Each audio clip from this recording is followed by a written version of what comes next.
இளைய தளபதி விஜய்க்கும் உங்களுக்கும் இருக்கிற ஒரு ரிலேஷன்ஷிப். ஏன்னா எனக்கு நல்லா ஞாபகம் இருக்கு, நீங்க நண்பன் ஆடியோ லான்ச் ஹோஸ்ட் பண்ணிருந்தீங்க. அப்போ வந்து அவர் சொன்னார், டேய் நீ தான் ஹீரோ ஆயிட்டல்ல இப்போ எதுக்கு அப்படின்னு சொல்லிட்டு. ஸோ ஸ்டார்டிங்லேருந்து இஸ் பீன் வாட்சிங் யூ. ஸோ அவரை பற்றி சில வார்த்தைகள்.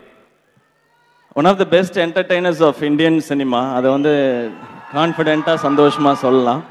அண்ட் நான் 2-3 இன்டர்வியூஸ் பண்ணியிருக்கேன். அந்த ஷோ ஹோஸ்ட் பண்ணுறதுக்கு முன்னாடி 2 இன்டர்வியூ பர்சனலாக பண்ணியிருக்கேன். அப்பயே கொஞ்சம் பயந்து தான் பண்ணேன் நான்.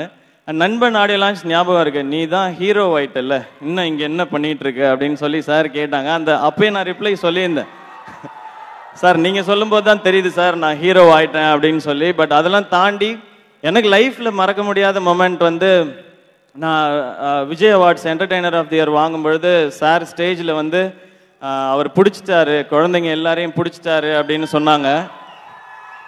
அது வந்து ஒரு பெரிய பிராண்ட். அது சாரே சொல்லும் பொழுது, இவ்வளோ குழந்தைங்க ஃபேன்ஸ் இருக்கிற ஒரு பெரிய ஸ்டார் வந்து அந்த வார்த்தையை மேடையில் சொல்லணும்னு அவசியம் இல்லை. அது எனக்காக சொன்னாங்க. அது டெஃபினட்டாக நான் லைஃப் லாங் மறக்க மாட்டேன். நெக்ஸ்ட் டே வந்து அவங்கள நேரில் பார்த்து தேங்க் பண்ணோம் அப்படின்னு சொல்லி நான் சதீஷ்ட கேட்டேன். அப்போயும் சார் வந்து ரொம்ப ஹம்பிளாக, சேச்சா அதெல்லாம் வேணாம்ப்பா, அதெல்லாம் பரவாயில்ல, நான் சந்தோஷமாக சொன்னேன், நான் வாழ்த்துக்கள் அப்படின்னு சொல்லிட்டாங்க. அதுக்கப்புறம் எனக்கு தேங்க்ஸ் சொல்கிற வாய்ப்பு கிடைக்கல. இந்த மேடையில் சொல்கிறேன் சார், அன்றைக்கி நீங்கள் சொன்ன வார்த்தை ரொம்ப பெருசு sir. Thank you so much sir. And Siva,